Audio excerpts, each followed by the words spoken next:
32페이지. 문제 풀이집 32페이지. 2장 공인중개사입니다. 그죠? 그래서 첫 번째 나오는 게 뭐냐면, 이제 공인중개사 정책심의위원회.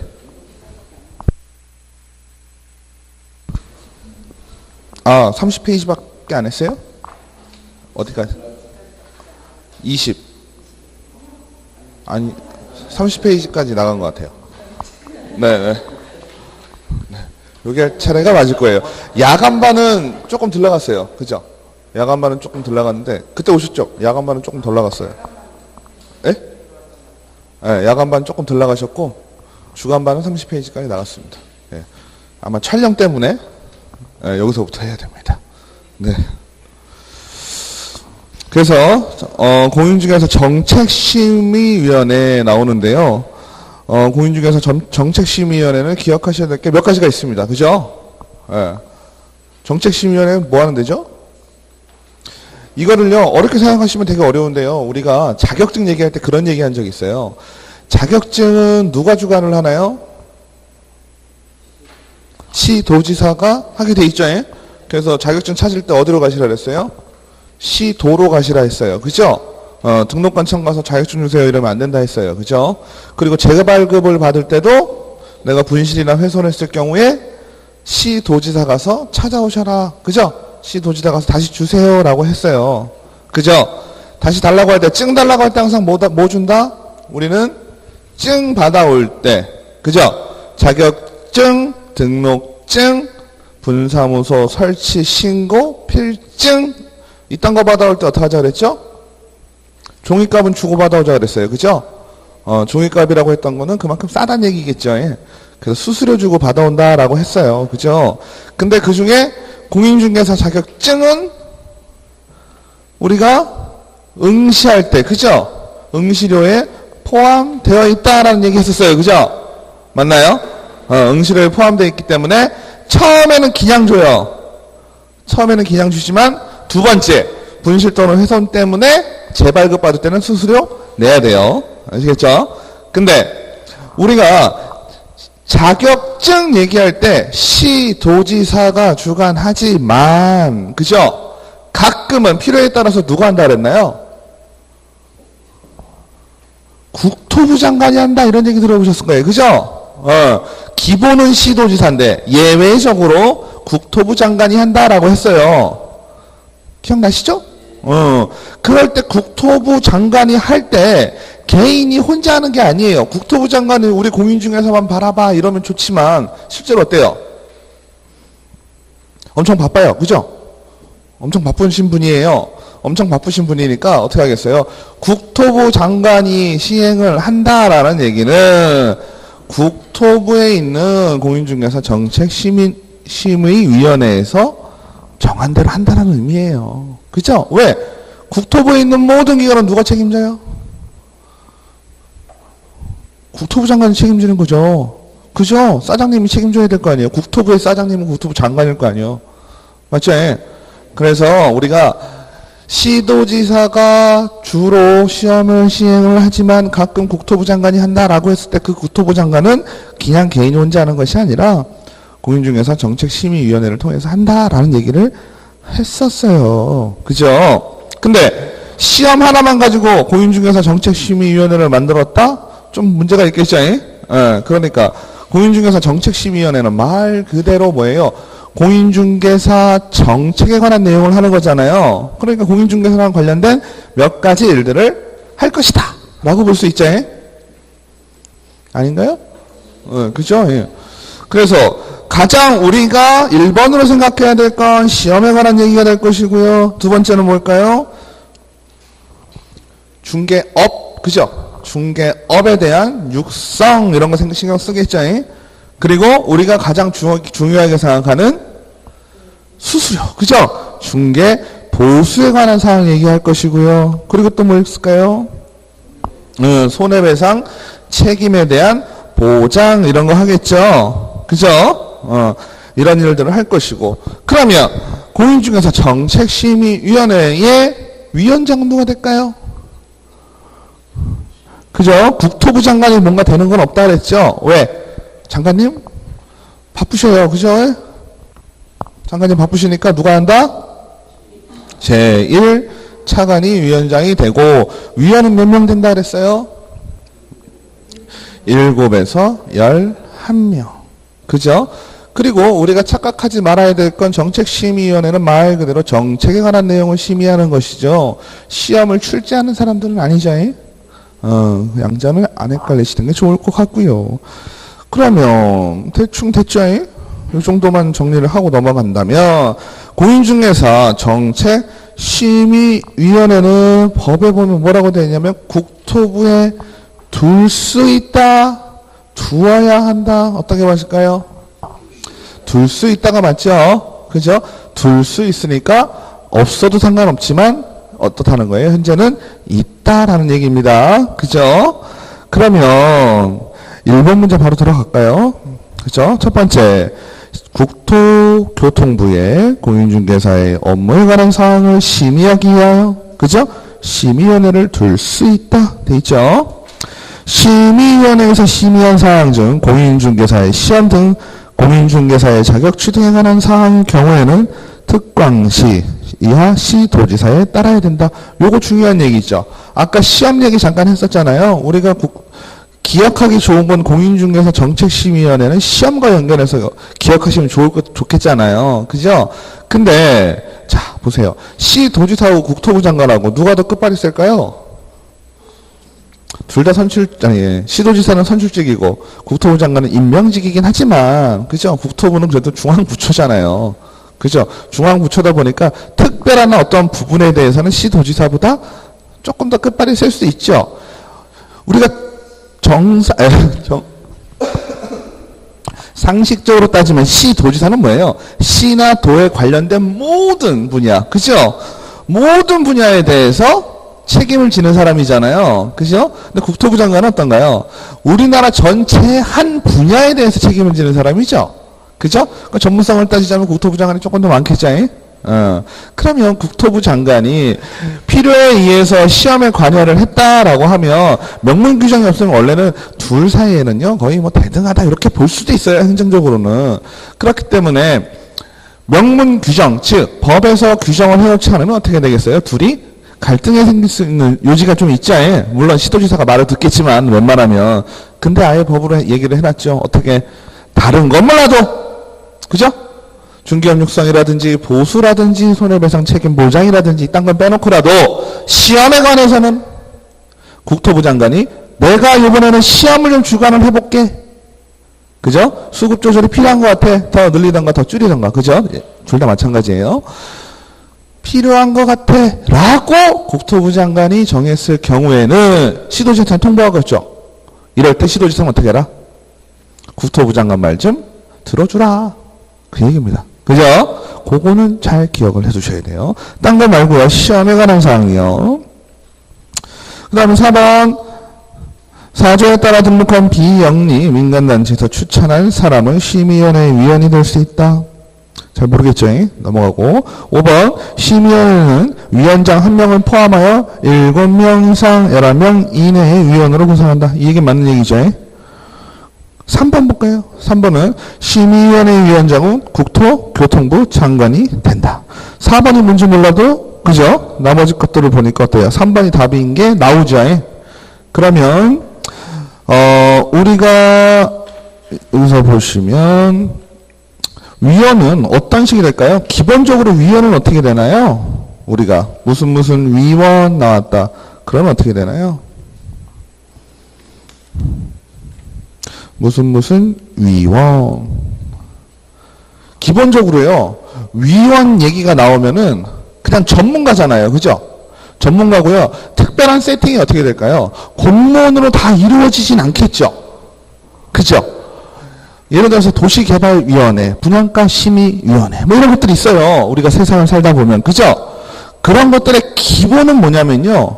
기본은 공무원들이 다 정한다 손 치더라도 그죠? 외부에 있는 전문가들을 영입해서 위원회를 만들어서 어떤 의사결정을 하면 어떻게 될까요? 훨씬 더 공신력이 있어 보이죠? 맞죠? 이것도 마찬가지입니다. 정책, 공인중개사와 관련된 정책을 심의하는 데 있어서 외부 위원들을 끌어들이는 거예요. 그죠? 그러면 그 심의위원회에서 정한 사항이 어떻게 되겠어요? 좀 더 공신력을 갖는다, 공정성을 갖는다, 이렇게 볼 수 있겠죠? 맞죠? 그래서 위원회는 어떤 게 있을까요? 기본적으로 공무원이 있을 거예요. 그죠? 공무원이 있을 거고요. 보통 학교에 부교수 이상, 그죠? 일반적으로 부교수 이상 나올 거고요. 그리고 또 누가 나올까요? 전문가들 나올 겁니다. 변호사, 세무사, 회계사, 감정평가사. 그죠? 그럼 여기서는 변호사와 회계사. 왜 그럴까요? 변호사는요, 솔직히 좋은 게 뭐냐면, 우리가 어떤 정책을 정하는데 되게 기본적으로 다 법률에 근거하죠. 그러니까 변호사는요, 솔직히 어느 분야든지 다 갈 수 있어요. 그죠?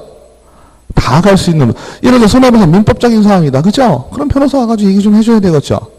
맞죠? 그 다음에 중개 보수나 이런 돈, 아니면 회계, 뭐 이런 건 회계사 와야 되겠죠. 그죠? 근데 부동산에 대한 평가? 그럼 감정평가사 와야 되겠죠. 이런 식으로 가시는 거예요. 근데 공인중개사 정책심의위원회의 느낌을 보니까 어때요? 변호사는 무조건 들어가겠죠, 어디나? 회계사 정도 쓰자라는 겁니다. 그죠? 그럼 여기까지는 쉽죠. 에? 공무원들 있을 것이고, 그죠? 4급 이상 또는 이에 상당하는 공무원이나 고위 공무원단에 속하는 일반 공무원입니다. 왜? 정책심의위원회는 다른 거와 달라서 그래도 나름 어때요? 상당히 좀 중요한 부분을 결정을 하게 되잖아요. 그러니까 부교수나 전문가 이런 사람 불렀는데 공무원은 9급 와서 앉아있으면 문제가 있겠죠. 맞죠? 전문가들이 그 공무원 얘기 들어주기는 하겠어요? 그죠? 기본적으로 나이 차이도 날 것이고 어떤 얘기가 안 먹히겠죠? 9급 공무원이 얘기해봐야 9급을 무시하는 게 아니라 딴 사람들이 봤을 때 우리 상식적으로 그죠? 9급 되기가 요즘 얼마나 힘든데 교수보다 더 힘든 게 9급인데 그죠? 근데 공무원 중에서도 내릴 때 어떻게 됐어요? 사무관 위에 뭐죠? 4급이면 서기관 맞죠? 서기관급 사무관도 안 된다는 얘기지. 행정고시 합격하면 사무관이죠. 사무관보다 하나 급발 센 서기관. 4급 이상 또는 이에 상당하는 공무원을 내야 되고 또 부교수 내야 되고 변호사, 회계사 내야 되고 그 다음에 또 어디서 나올 공정성을 얘기를 하려면 협회에서 추천한 사람. 그죠? 공인중개사 협회에서 추천한 사람. 그 다음에 이 법에 따르는 건데 뭐냐면 시험 있죠, 시험에 관한 사항을 지금 하고 있잖아요. 제일 큰 상황은 그죠? 시험, 뭐 중개업, 중개보수, 손해배상이니까 시험에 관한 사항 중에서는 실제로 지금 시험을 시행하고 있는, 즉 위탁받아서 시행하고 있는, 그죠? 지금 어디서 하고 있어요? 한국 산업인력공단에서 하고 있죠?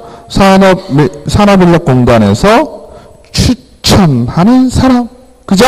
산업인력공단의 이사장이 추천하는 사람.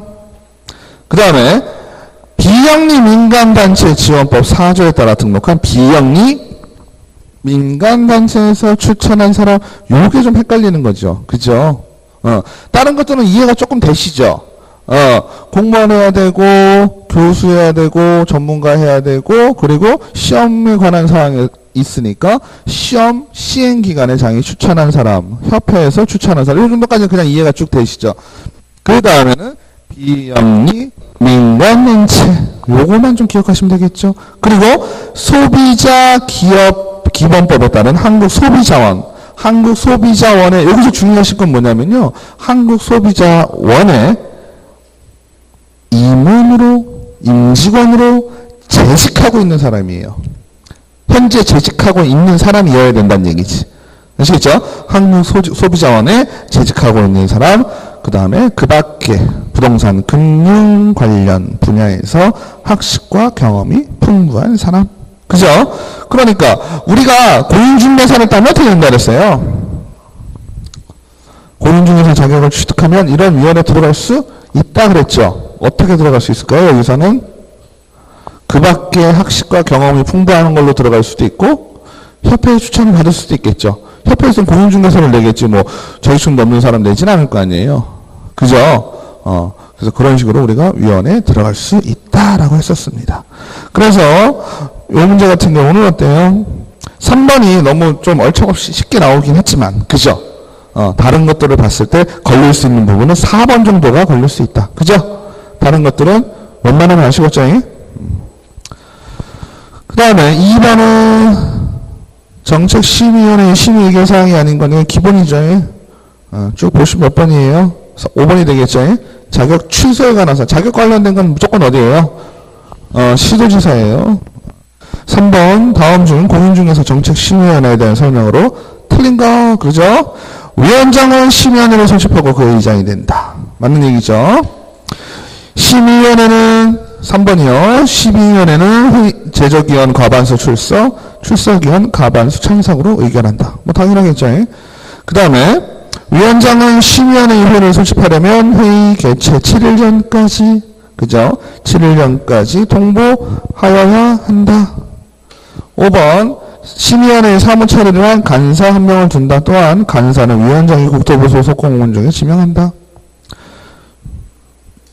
조금 안 되시는 건 있으세요? 어떤 게 좀 낯서는가요? 1번, 3번, 4번, 5번 중에 낯선 거는 그닥 없죠. 근데 중요한 거는 이게 맞나? 정확한 디테일이 문제예요. 그죠? 그냥 읽어보시면 부드럽지. 근데 디테일이 문제인데 다행히 1번, 4번, 5번에 함정은 없어요. 그죠? 근데 2번 볼까요? 위원장이 부득이한 사유로 직무를 수행할 수 없을 때는 부위원장이 그 직무를 대행한다. 완전 부드럽지. 그죠? 완전 부드러워요. 그죠? 전혀 걸림이 없어요. 근데 이게 함정이죠. 아니 대통령이 유고 시에는 국무총리가 대신하고 그죠? 부통령이 있으면 부통령이 되고 대신하는 거지. 그죠? 이건 웃겨요. 어떻게 될까요? 위원장이 회의에 참석을 못할 경우에는 지명을 하고 간다는 거예요. 그죠? 지명을 하고 간다. 그래서 부위원장은 아니다. 그죠? 그래서 위원장이 미리 지명하는 사람, 지정하는 사람. 그 다음에 5번 같은 경우는 간사가 뭔가요? 저도 간사란 말 처음에 뭐 저런 데 있죠. 시민연대 간사 뭐 이런 사람들 많죠. 쉽게 얘기하면 뭔가요? 실무 처리하는 사람입니다. 간사는. 그죠? 실질적인 실무. 아니 여기 위원장이 회의를 소집하려고 7일 전에 각 위원들한테 위원장이 누구예요? 차관님이잖아요. 나름. 아니에요? 그죠? 제일 차관이에요. 게다가. 그죠? 제일 차관님이 일일이 위원들한테 전화할까요? 안 하죠. 누가 합니까? 밑에 실무자들이 하겠죠. 우리 얘기하는 실무자. 그죠? 그러니까 간사를 한 명 둔다라는 건 실무자 얘기하는 겁니다. 그죠? 그럼 실무자는 누가 해야 되겠어요? 밖에 있는 외부인사 해야 되겠어요? 아니죠. 국토부에 두니까 당연히 실무 처리를 위해서는 국토부 소속 공무원 중에 한 명을 지정한다. 누가요? 위원장이 하겠죠. 차관님이. 그죠? 그 다음에 4번 공인중개사 정책심의위원회 위원이 제척사유에 대한 설명으로 틀린 것은 요걸 이게 제척사유라는 말이 내면 머릿속에 같이 떠올라야 되는 아이들이 누구죠? 제척, 회피, 기피 이런 거 있었어요. 그죠? 제척은 뭐예요?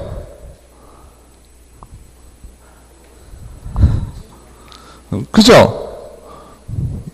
이거죠, 이거? 이거죠? 여기서요, 제척, 회피, 기피는요, 다 똑같은 말이야. 다 똑같은 말인데, 입장 차이만 있는 겁니다. 그죠? 제척은 누가 하는 걸까요? 위원회 자체에서 하는 거예요. 그죠? 위원회 자체에서 위원이 심의위원회 회의에 참석하지 못하도록 하는 거예요. 그죠? 맞나요? 그건 위원회 자체에서 하는 거고요. 회피는요. 위원 자체, 위원 스스로가 회피하는 거죠. 그죠? 그러니까 잘 보세요. 돌이 날라오는데, 그죠? 돌이 날라오는데 내가 그걸 피했어요. 회피죠. 맞죠? 근데 피한 사람이 누구예요? 위원이죠. 그죠?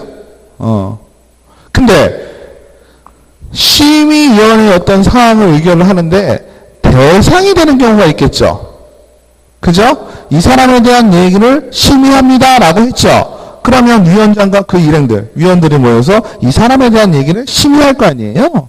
그죠? 근데 이 이 사람이, 당사자가 나 저 사람 싫어요, 피할래요, 이럴 수도 있죠.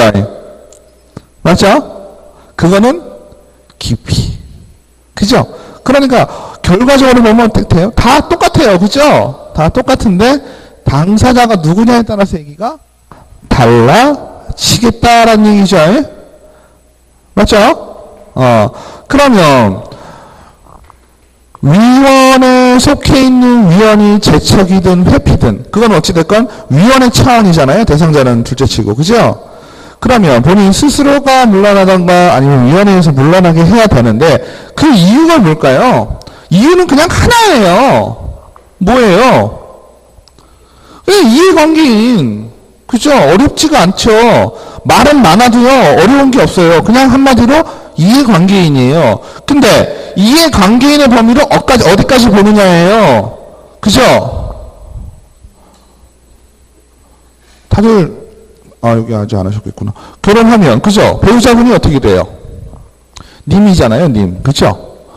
맞잖아요. 님. 점 하나 찍으면, 도장 찍으면, 남. 그죠? 맞나요? 님인데 도장 찍으면 남이에요. 맞잖아요. 그러면, 이해관계인이란 범위를 우리가 생각을 할 때, 이해관계인 얘기하면서 참 별 얘기를 다 하죠. 우리가 이해관계인이라는 건 이해가 있다란 얘기잖아요. 그죠? 그러면 님과 남의 차이에서도 남이 됐으면 이해관계가 없어지나요? 웬만하면 자식도 있고 그죠? 어진간하면 그러니까 어때요? 이해관계가 없을 수가 없죠. 맞아요? 그러면 와이프, 전 와이프, 이해관계인. 지금 현재 와이프는 당연히 이해관계인일 거고, 그죠? 전 와이프도 이해관계인이 되겠죠? 그럼 전 와이프가 이해관계인이면 전 와이프의 동생은 어떻게 될까요? 거기도 이해관계인이지 뭐. 그죠? 맞나요? 그래서 4번 문제 보시면 위원 또는 그 배우자나 배우자였던 사람이 해당 안건의 당사자가 되거나 그 안건 당사자와 공동 권리자 또는 공동 의무자인 경우에는 그 위원은 심의원의 심의 의결에서 제척된다. 어렵게 생각하지 마시고요. 이해관계가 있는지 없는지만 따지시면 되겠죠. 현재 와이프, 전 와이프, 그죠? 어찌됐건 와이프, S 와이프 둘 다 어때요? 당사자거나 당사자와 공동 이해관계에 있다. 그럼 어때요? 나와도 이해관계가 있어요, 없어요? 당연히 있죠? 그러면 상식적으로 그런 상황인데 내가 지금 거기 위원으로 들어가야 되겠어요? 그 정당한 정당한 회의를 할 수 있을까?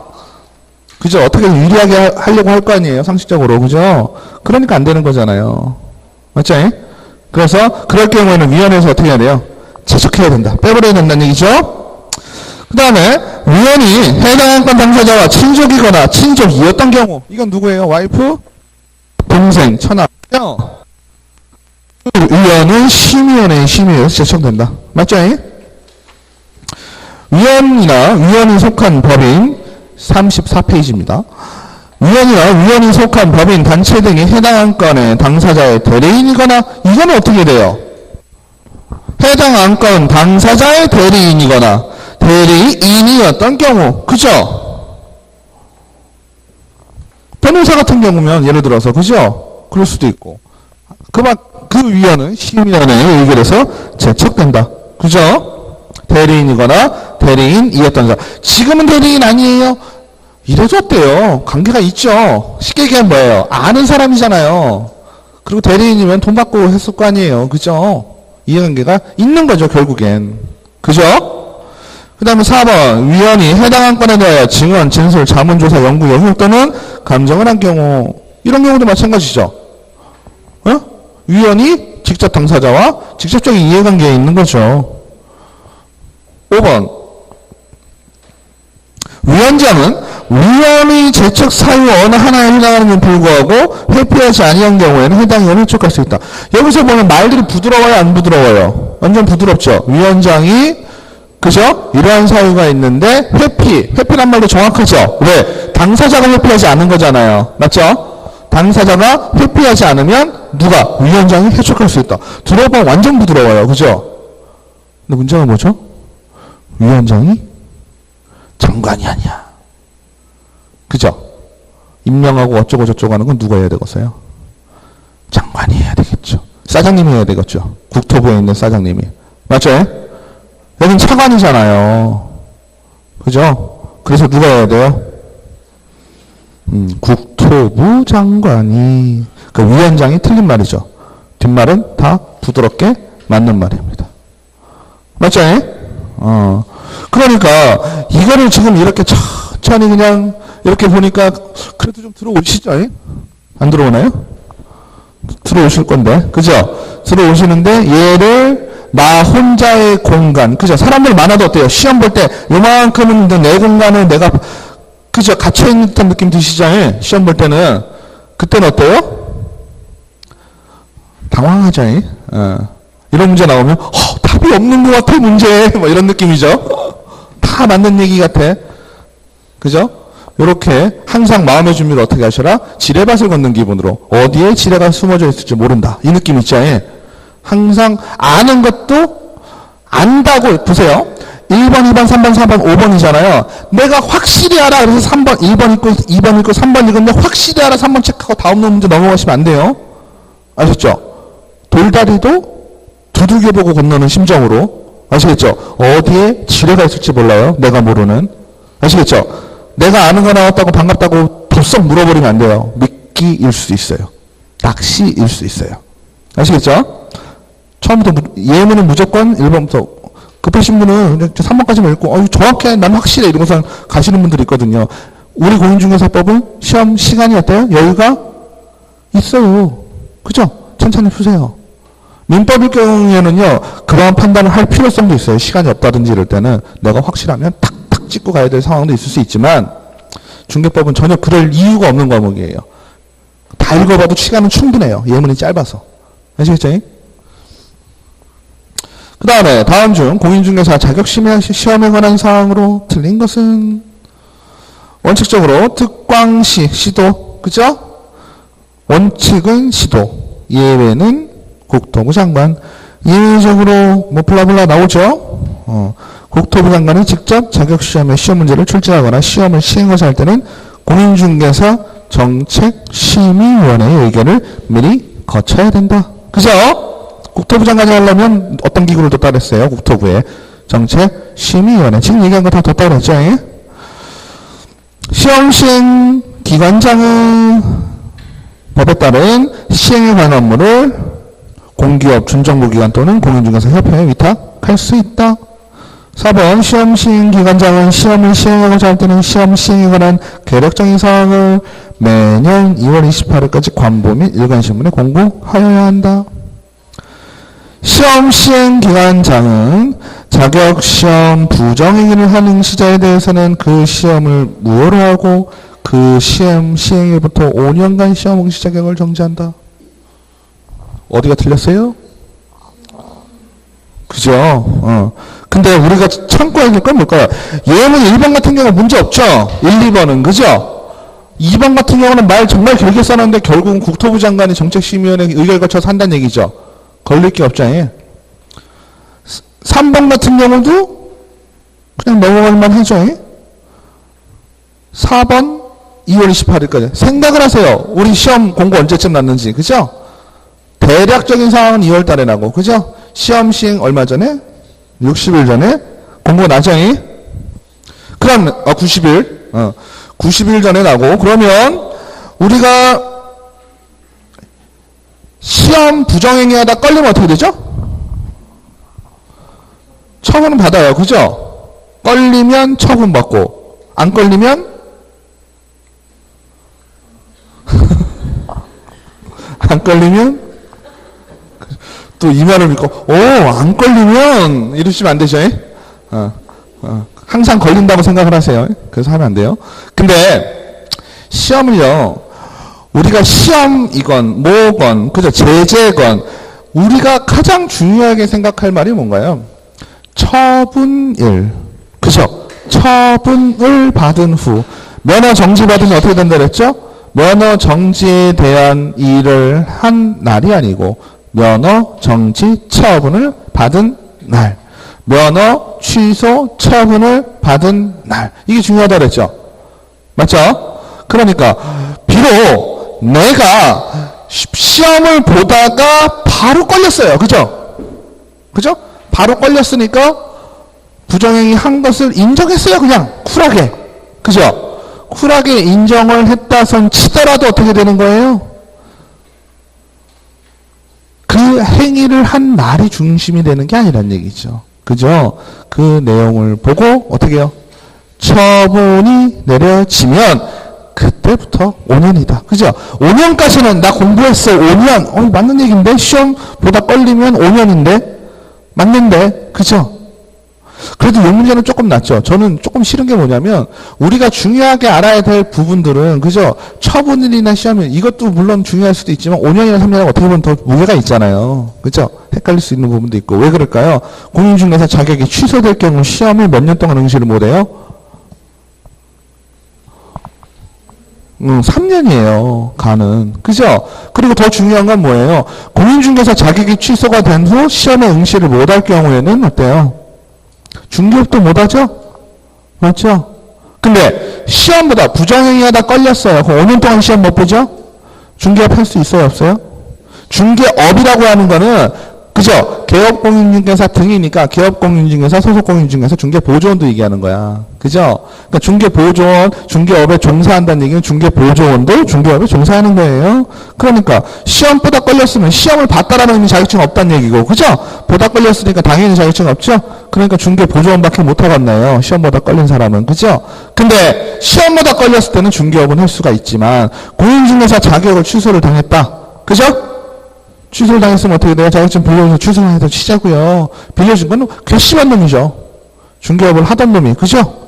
시험도 못 보게 하고 중개업도 3년 동안 못하게 하고 뭐가 되는 거예요? 결격이 되는 거죠. 맞죠?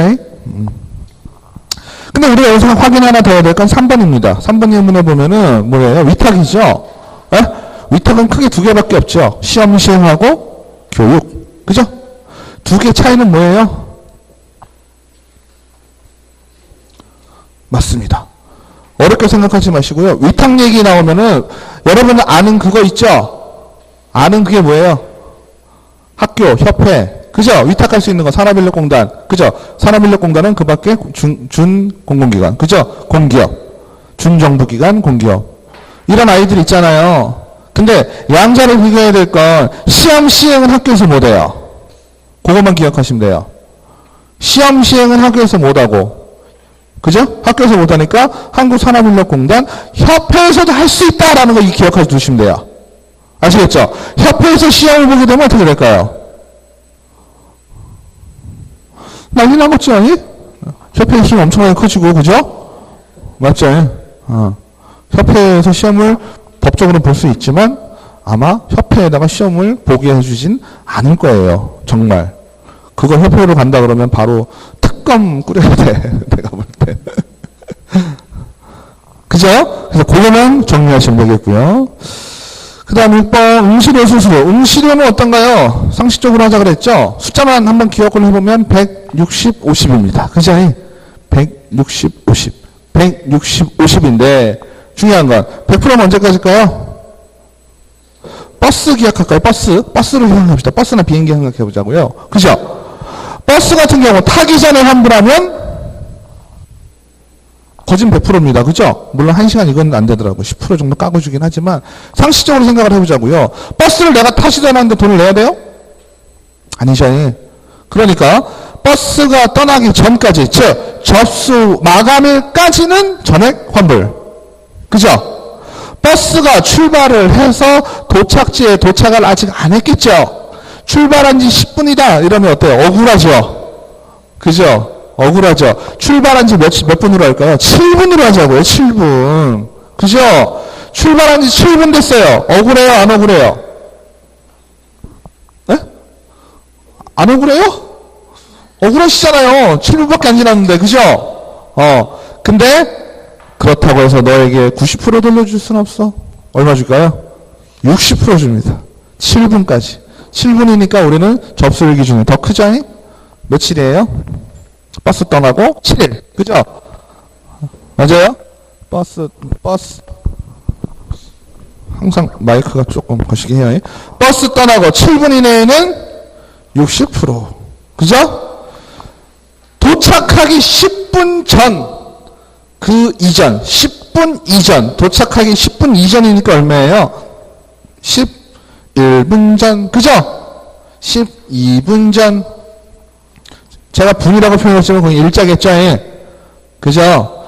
버스 떠나고 7분 이내, 그러니까 우리는 접수일로부터 7일 이내에는 60%, 그죠? 버스 도착 10분 전에는 50%, 그죠? 이해되시죠? 근데 버스가 도착하는 게 5분 남았어요. 5분 후면 도착해. 환불해 줄까요? 안 해줍니다. 아시겠죠? 이거 별거 아닌데요. 시험에 나와버리면 골치 아프죠? 맞나요? 그래서 수수료를 과언합한 경우, 과언합이니까 이건 뭐 공부하지 않아도 읽어보시면 뭔 말인지 아시잖아요. 그죠? 수수료가 3만원인데 5만원을 냈어요. 그럼 2만원 돌려줘야 되죠? 그건 대한민국 사회에서 당연한 일이죠. 상식이 통하는 사회에서. 그죠? 2번. 시험 시행기간의 귀책사유. 누구의 귀책이에요? 시험 시행기간이죠? 내 귀책이에요? 아니죠? 책임이 시험 시행기간에 있잖아요. 맞죠? 시험 시행기간에서 문자가 왔는데 어느 학교로 오세요 했더니만 갔더니 아무도 없어. 골치 아프죠? 그럼 어떻게 돼요? 응시료는 반환해야죠. 이거 솔직히 손해배상도 할 수 있겠죠? 이거는 별도로. 그죠? 내가 공부한 거. 나 이번에 꼭 붙을 수 있었었는데. 이런 거잖아요. 그죠? 응시원서 접수기간 내. 그죠? 이건 전부고요. 접수기간 경과 후 시험 시행 10일 전까지 응시 원서를 취소한 경우 응시 수수료 일부를 반환받을 수 있다. 5번 맞죠? 아, 4번이 좀 그래요. 거시기해요. 문제가. 그죠? 응시와서 접수 마감일로부터 7일 이내에 접수를 취소하는 경우 자연스럽죠? 좋아. 자연스러웠어. 이건데요. 정확하게는 어떻게 나오나요? 접수 마감일의 다음 날이야. 접수 마감일의 다음 날부터 7일. 좀 문제가 그렇죠? 이런 문제가 큰일 났네요. 마이크가. 이런 문제가 나올 수도 있다는 게 우리 시험의 함정입니다. 그죠? 그러니까 이런 거 솔직히 공부를 완전 디테일하게 그죠? 글자 하나하나 보지 않으면 힘들죠. 그러니까 이런 것들은 잘 보시라고 제가 말씀을 좀 드려야 되는데 혹시 기억이 안 난다 그러면 1번부터 5번까지 읽어보면 시험장에서 어떤 느낌이 날까요? 답이 없어. 그죠? 답이 없어. 답이 없을 경우에는요. 이런 것들을 좀 따져보시면 돼요. 지금 보시면 어때요? 1번 같은 경우는 여지가 없죠. 아무리 생각을 해봐도 이건 여지가 없어요. 과언학금액 당연히 줘야 되고. 2번 같은 경우는 귀책 사유로 시험에 응시 못하는 거. 귀책 사유란 말 별로 마음에 안 드는 말이잖아요. 그러면 이해를 한번 제껴두자고요. 그죠? 2번. 그 다음에 3번하고 5번은 그죠? 3번하고 5번 아니면 4번하고 5번 이런 것들이 조금 헷갈릴 수 있겠죠. 읽어보시고. 그죠? 근데 공통적으로 어때요? 10일 전까지 7일 이내에 접수를 취소하는 경우 접수 마감일로부터 진짜 읽어보면 다 너무나 자연스럽단 말이죠. 한 3개 정도에서 왔다 갔다 하셔야 된다는 얘기지. 그죠? 그럼 그 중에 보면 뭐뭐만 그죠? 접수일 그날 다음날일 수 있는 여지 뭐 이런 거 있잖아요. 그런 걸로 생각해서 찍으셔야 되는데 그죠? 어렵긴 해요. 이거를 만약에 지금 접수 마감일을 너무나 아무런 의심 없이 받아들이면 그죠? 그래서 계속 두들겨 보고 건너는 이런 문제는 지저분하면서 어려운 문제죠. 솔직히. 네? 5번 찍을 수도 있죠. 그렇죠. 그런 경우 있어요. 뒤에서도 나오지만 우리 어때요? 뭐 임원 또는 사원의 3분의 1 뭐 이런 얘기들 있잖아요. 그러니까 임원 또는 사원의 2분의 1이 공인중개사다. 맞냐 틀리냐? 틀리다. 이러기면 이른다고. 그죠? 과태료가 100만 원인데 과태료 50만 원 취급을 받았다. 틀렸다. 이렇게 얘기하죠. 50만 원, 100만 원 이하니까 50만 원 받는 건 4만 원 넣는 거예요. 그죠? 3분의 1 이상이 공인중개사여야 되는데 법인 또는 임원이 2분의 1 이상이 임원 또는 공인중개사야. 틀려요? 3분의 1 넘죠? 그죠? 또 숫자가 눈에 안 익죠? 맨날 3분의 1만 보다가. 그러면 또, 네, 이렇게 되는 거예요. 체크해 놓으시고요. 동그라미를 좀 쳐놓으세요. 다음 날로부터. 거기 밑에 있죠? 정답률 해설에. 7번 다음 중 공인중개사 자격시험 시험에 대한 설명으로 틀린 거. 1번 시도지사가 시행하는 자격시험에 응시하는 자는 당의 지방자치단체의 조례가 정하는 바에 따라 수수료 납부한다. 그죠? 시험을 누가 하니까? 앞뒤가 맞으면 돼요. 그죠? 시험은 시행하는, 그죠? 시행하는 지자체의 조례. 그렇게 가겠죠. 2번은 국토부 장관이 시행한다. 그러면 국토부 장관이 결정하는 거. 맞죠? 앞뒤가 똑같은 대리운전을 찾으시면 되잖아요. 그죠? 맞죠? 공인중개사 자격시험의 업무를 위탁한 경우 자격시험에 응시하는 자는 위탁, 이것도 당연하죠. 위탁을 받아서 산업인력공단이 한다고 해서 산업인력공단이 그 수수료를 정하겠어요? 아니죠. 위탁해준 사람이 얼마 받아 이러지 않겠어요? 그죠? 앞뒤가 똑같을람. 맞죠? 그 다음에 시험은 매년 1회 이상 실시한다. 이 말 오해하시면 안 되죠. 1회 이상이 정확한 표현입니다. 맞죠? 2번 볼 수도 있어요. 상황에 따라선. 그죠? 합격률이 0.5%다. 장담하건데 그 시험 한 번 더 봐요. 그런 케이스 전례가 있었기 때문에 14회 때 15회인가? 15회 때 15회 때 그래서 15회는 보통 두 가지로 나누죠. 15회 15-1 이렇게 나눕니다. 15회 때 시험이 2번이었어요. 그 다음에 시험 시행 기관장은 계략적인 사항의 공고 후 시험을 시행하고자 하는데 일시 장소 방법 합격 자격증 응시 수수료 이 내용을 90일 전까지 그죠? 90일 전까지 공고하여야 된다. 그러니까 우리가 시험이 대충 언제죠? 이거 잘 모르면 역산하시면 되죠. 그죠? 그러니까 공고 같은 거 이렇게 정식 공고 나오고 이러면 잘 보시면 돼요. 60일이면 시험이 10월이죠? 그럼 8월 말 이때 나오겠죠? 근데 언제 나올까요? 7월에 나오겠죠? 90일 전이니까. 맞죠? 맞죠? 8월에 공고가 나오진 않았을 땐 말이죠. 10월 말, 9월, 8월. 그럼 2달이잖아요. 90일 전이니까 7월 말쯤 나오죠. 그때 나와요. 7월 말에. 7월 20일 100일. 7월 20일 100일이니까 7월 달에 나옵니다. 정식 공고는. 그죠? 10월 28일이니까 9월, 8월, 7월. 여기까지 오겠잖아요. 그 다음에 공인중개사 자격시험에 응시할 수 없는 자는 이거 중요하죠? 3번이요? 얘는?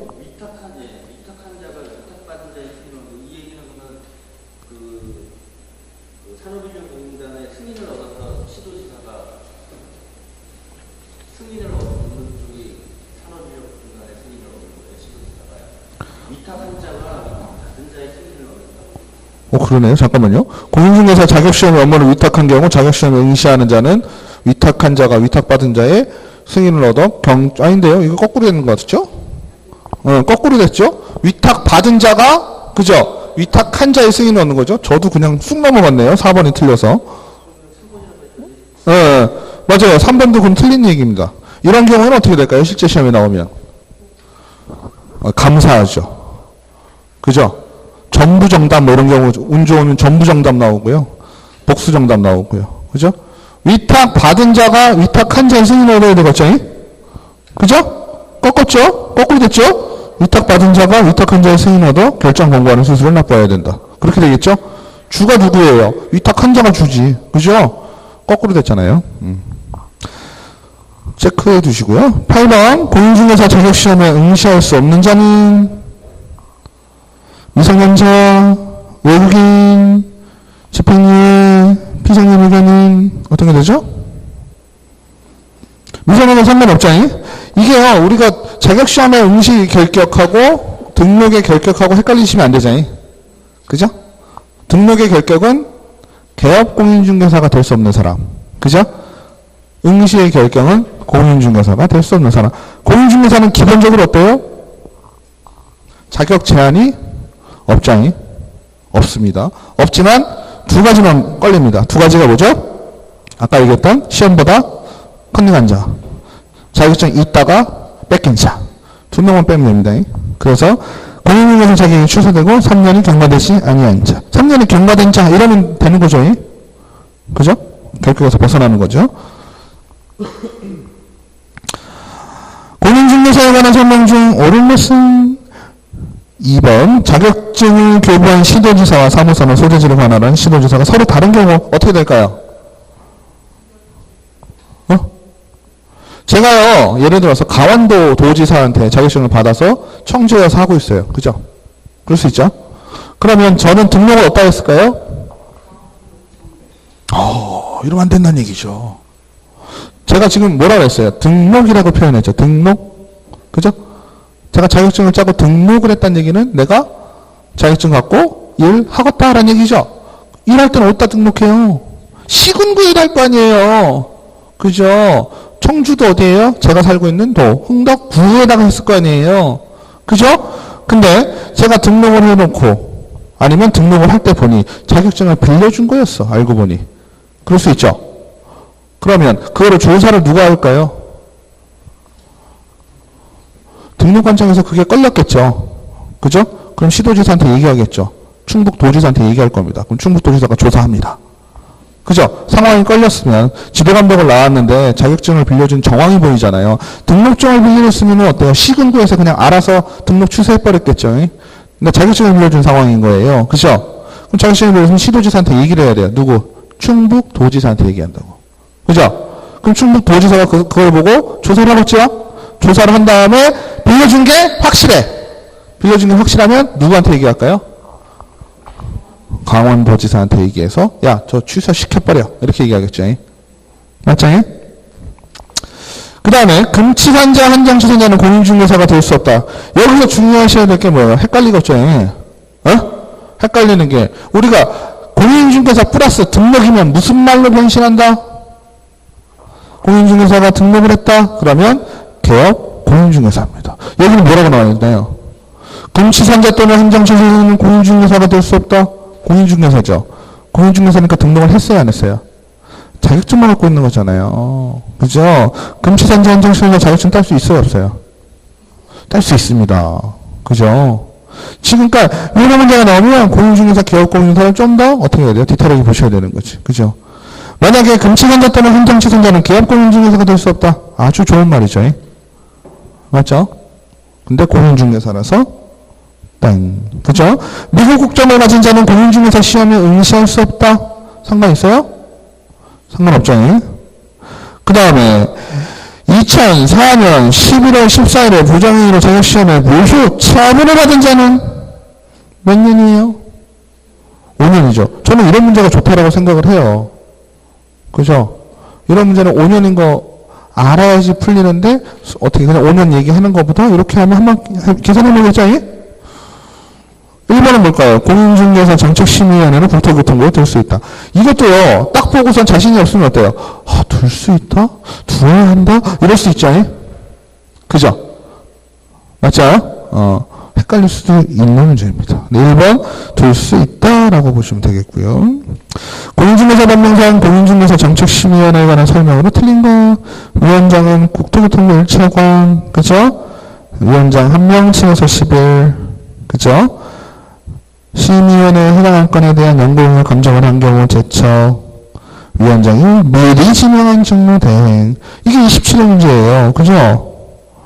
맞죠? 근데 심의위원회에서 정해놓은 걸 시도지사한테 얘기해서 너 이거 좀 들어! 라고 하는 건 뭐밖에 없다 그랬어요? 시험에 관한 상황이라 그랬죠? 그죠? 다른 것들은 그냥 정책심의위원회에서 정하는 거죠.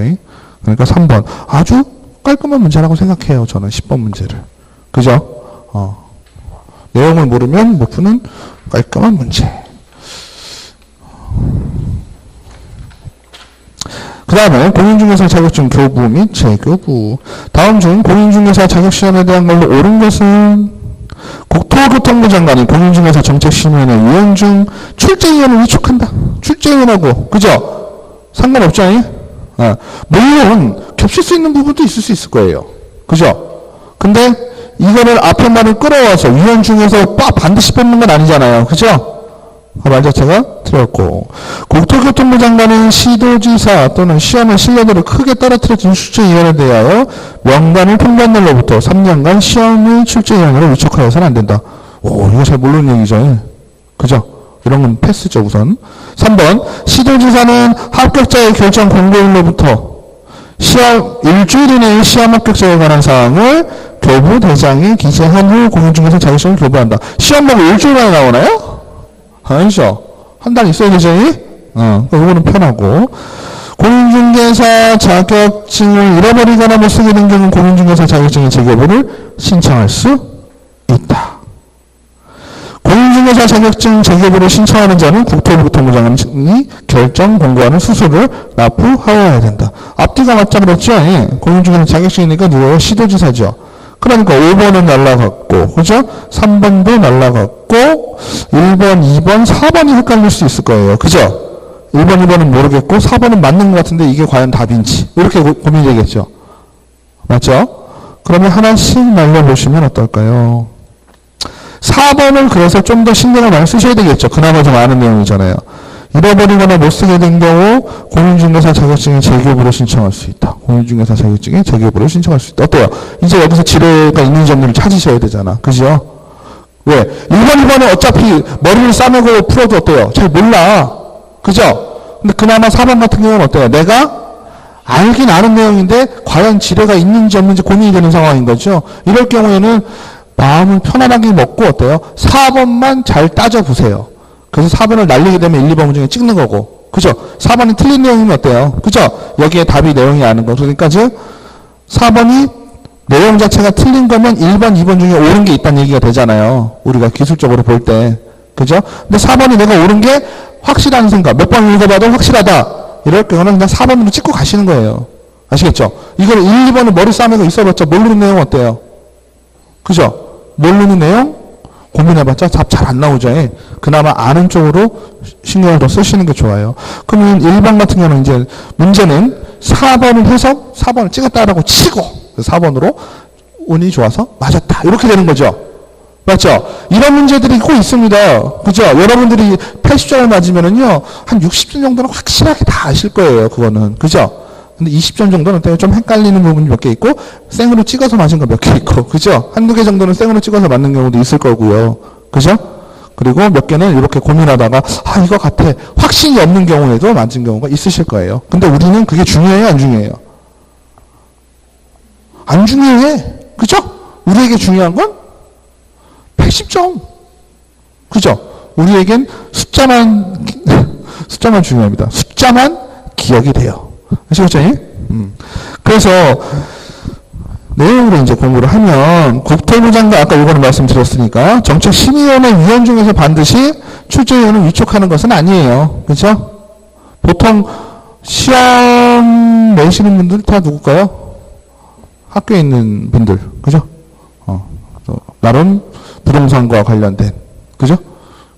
그것도 마찬가지로 한 3주 정도 못 봐요. 갑자기 사라져요. 저 한 번은 저 아는 교수님이 저 시험 문제 출제하러 들어갑니다. 연락 안 될 거예요. 연락 안 됩니다. 시험 문제 보는 날까지. 호텔 방에 갇혀가지고 몇 분 들어가서 한 과목을 몇 분이서 하시더라고요. 혼자 들어가는 게 아니라 몇 분이서 들어가서 서로 크로스 체킹하고 문제도 나눠서 내고 뭐 이러더라고요. 아무튼 정책심의위원회 위원 중에 출제위원을 위촉하는 것은 아니다라고 하는 거고요. 2번 같은 경우는 좀 애매하죠. 이거는 그냥 내용을 문제 풀면서 아시는 걸로 합니다. 시험의 신뢰도를 크게 떨어뜨린 출제위원은요, 5년간 시험 출제위원으로 위촉해서는 안 된다. 이게 무슨 얘기일까요? 하도 얘기가 많아서 그래요. 공인중개사만큼 중복 정답이 많은 시험이 없어요. 그죠? 왜 그럴까요? 그렇게 나름 훌륭하다는 분들이 그렇게 시험 문제를 만드는데도 왜 매년 그렇게 복수 정답이 나올까요?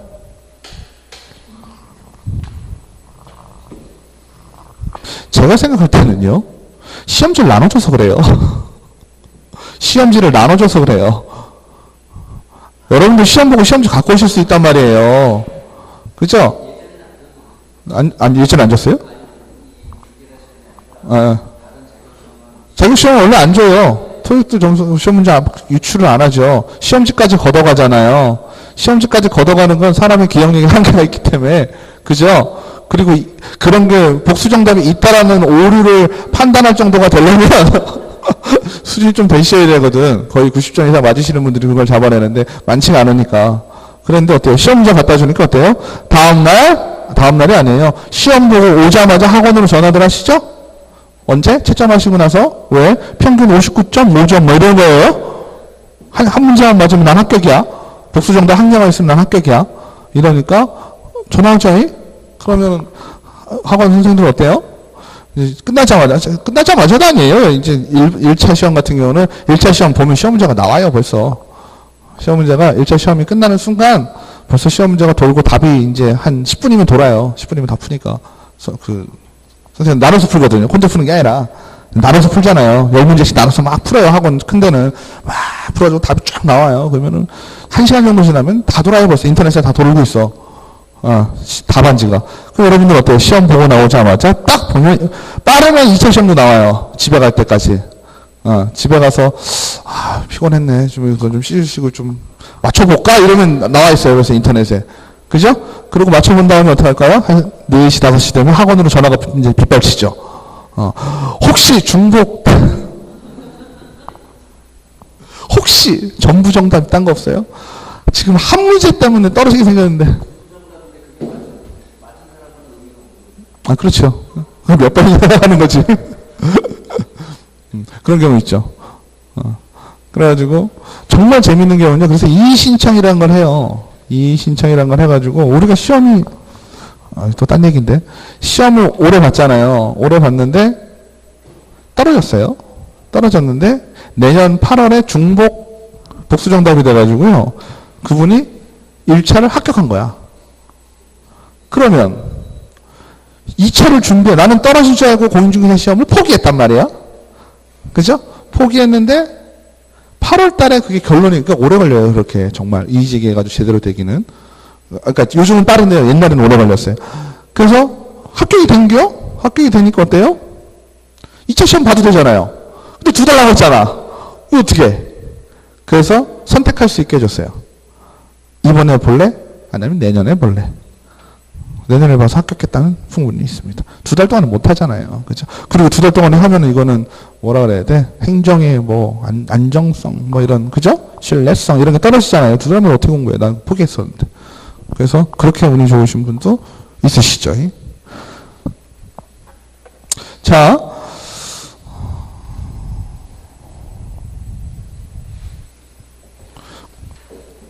그래서 2번 같은 경우는 시험을 신뢰도를 떨어뜨린 출제위원은 5년간 시험을 출제위원으로 위촉해서는 안 된다.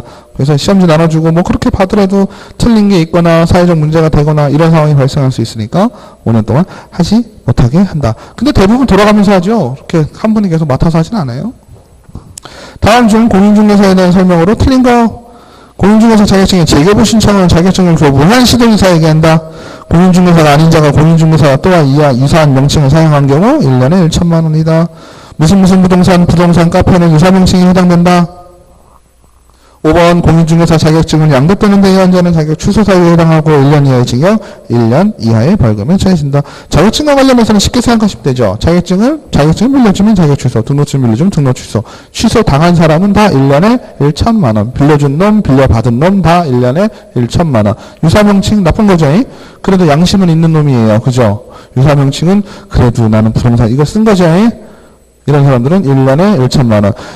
유사명칭 사용한 자가 한 거랑 무등록이 한 거랑 약간 좀 비슷하죠. 그죠? 근데 명칭을 부동산 뉴스로 하고선 했다. 그 명칭만 사용한 거에 대해서 1년에 1천만 원이고요. 중요한 건 무등록 중개업자, 중개업을 했다라고 해버리면 어떻게 되죠? 절세자인 3년에 3천만 원. 그러니까 자격증 빌려주면 취소, 등록증 빌려주면 취소. 둘 양자의 구별은 어떻게 하면 되겠어요? 그죠? 애매하죠? 자격증을 빌려주고 등록을 하게 했다. 그죠? 뭐 이런 상황이 돼버리죠? 결론은. 아니면 자격증을 빌려주고 등록이 안 할 수도 있죠. 소속공인중개사로 활성화할 수도 있죠. 혹시나. 그죠? 그런 상황이 있을 수 있기 때문에 자격과 등록을 구별을 한다라는 얘기입니다. 그래서 뭐 빌려주고 빌려받았다 그러면 1년에 1천만 원이에요, 무조건. 그죠? 그 다음에 4번. 이 얘기가 좀 중요하죠. 공인중개사가 스스로 몇 건의 중개 업무를 직접 수행했다면 실질적으로는 무자격자로 하여금 공인중개사의 명의로 공인중개사 업무를 수행하도록 한 것은 공인중개사 자격증 대여에 해당되지 않는 거. 이거는요, 말을 막 꽈놔가지고 막 머리가 아프죠? 예? 읽어보면. 근데요, 우리는 항상, 우리나라 한국말은 끝에가 중요해. 끝에가 중요해. 그죠? 끝에가 뭘 봐야 되겠어요? 아니, 해당하지 않는다는 우리가 답을 쓰기 위해서는 그 말이 중요한 거고, 이 내용이 중요한 건 어디겠어요? 업무를 수행하도록 한 것은 이게 중요한 말입니다. 그죠? 앞에 말은 상관 신경도 없어요. 앞에는 뭐예요? 쉽게 얘기하면 약치는 거죠. 그죠? 업무를 수행하도록 한 것을 어떻게 하는 거예요? 좀 상쇄시키려고 한 말이잖아요. 내가 결론은 뭐예요? 내가 이 사람으로 하여금 업무를 수행하게 했잖아요. 내 자격증을 가지고. 그죠? 근데 변명을 하는 거죠. 아이, 그 전에 내가 몇 번 하긴 했었어. 그 얘기예요, 지금. 근데 결론은 뭐예요? 결론은 이 사람으로 하여금 중개업을 지금 하게 만들었잖아요. 맞지요? 어? 그거는 중개 자격증 대여에 해당이 돼요? 안 돼요? 해당이? 되지요. 그러니까 이걸 만약에 문제가 거꾸로 나올 수도 있어요. 어떻게 뒤에 거꾸로 나오던데 어떻게 나올 수 있어요? 내가 스스로 몇 번의 중개행위를 스스로 하고, 그죠? 하고, 그것까지 좋아요. 근데 경영이나 이익에 대한 분배를 나랑 동업을 하는 거야. 어? 동업을 하는데 이 사람은 중개업은 못하게 한 거지. 다시 거꾸로 얘기하면 가끔 그런 경우 있죠. 여러분들 등록할 때요. 등록할 때 사무소 확보하셔야 되죠. 사무소 확보하는 거 반드시 내 명의로 계약을 해야 되나요? 꼭 그렇진 않아요. 그죠? 내가 거기 사무소를 확보했다라는 증명만 있으면 돼요. 아시겠죠? 내가 중개업을 정말 잘하는데 다른 사업을 하다가 실패했어요. 다시 중개업으로 컴백하니까 돈이 있어요? 없어요? 없죠? 근데 내 능력을 아는 누군가가 야, 내가 임대 빌려줄게. 사무실 차리는 거 빌려줄게. 대신 너랑 나랑 엔드는 이미 해. 이럴 수 있죠? 맞죠? 그럴 수 있잖아요. 나는 뭐예요? 자격증은 내가 자격증 가지고 중개업 열심히 해가지고, 그죠? 하지만 집기나 이런 모든 돈 들어가는 건 누가 한 거예요? 이 사람이 해줬어요. 가능합니다. 법적으로 문제가 안 돼요. 그래서 어디 가면 공인중개사가 사장님이 아닌 경우도 가끔 있죠. 근데 그게 불법은 아니에요. 뭐만 안 한다면?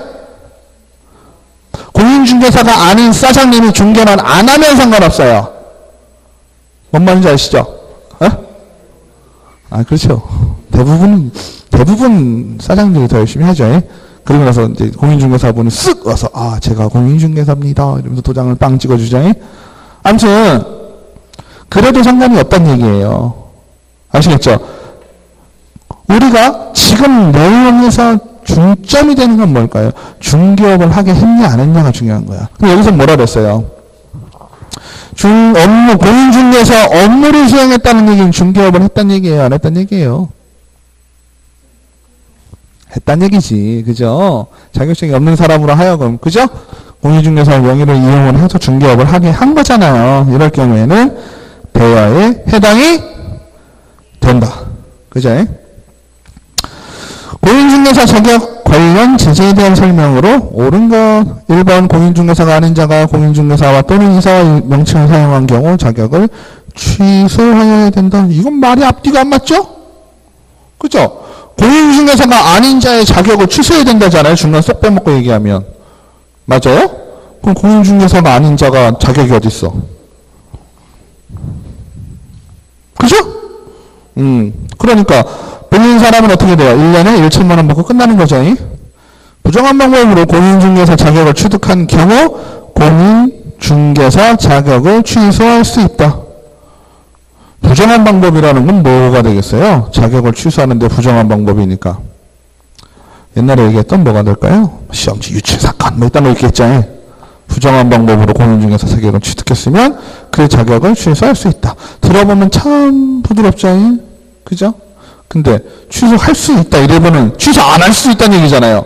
부정한 방법으로 취득을 했는데 당연히 어떻게 해야 돼요? 취소를 해버려야 되죠. 그죠? 그러니까 부정한 방법으로 공인중개사 자격을 취득한 경우 공인중개사 자격을 취소해야만 한다. 이렇게 얘기해야 되겠죠. 4번 공인중개사인 개업공인중개사인 경우 자격 취소 처분. 자격 취소니까 자격증 가라는 얘기죠. 그죠? 공인중개사인 개업공인중개사니까 사장님이네요. 그죠? 근데 사장님이 뭐 했을까요? 자격증 빌려줬겠죠. 자격증 빌려줬거나 아니면 뭐 징역형을 이 법에 의해서 징역형을 받았다든지 뭐 그렇겠죠. 그러면 취소됩니다. 근데 취소는 누가 해줘요? 준 놈이 하는 거죠. 자격증 누가 줬어요? 시도조사가 줬죠. 그러니까 등록관청이 아니라 시도조사가 하겠죠. 맞죠? 공인중개사 자격증을 양도 또는 대여받은 자, 대여받은 자니까 빌린 사람이죠. 빌린 사람은 자격증이 없으니까 자격증 뺏을 거 없고 벌금만 1년에 1천만 원. 그죠? 3번 자격증에 대여를 하면 다른 사람이 그 자격증을 이용하여 공인중개사로 행세하면서 공인중개사의 업무를 행하려는 것을 알면서도 그에게 자격증 자체를 흘려주는 것을.